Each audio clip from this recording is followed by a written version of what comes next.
เสียดายมันหมดความหมายไปจากใจเธอวันนี้เธอลืมแล้วหักเขา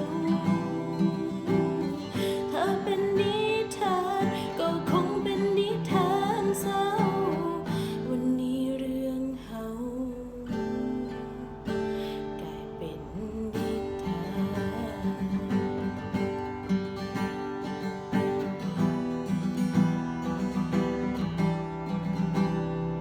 จน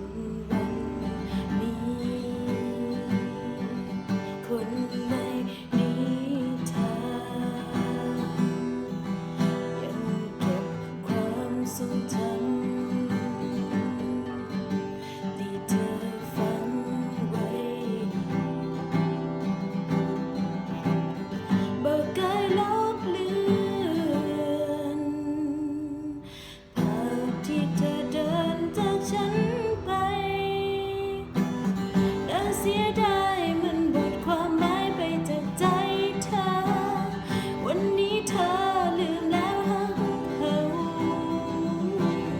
เธอเป็นนิทานก็คงเป็นนิทานเศร้าวันนี้หักเขากลายเป็นนิทานน่าเสียดายมันหมดความหมายไปจากใจเธอวันนี้เธอลืมแล้วหักเขาเธอเป็นนิทานก็คงเป็นนิทานเศร้าวันนี้สองเฮากลายเป็นคนในนิทาน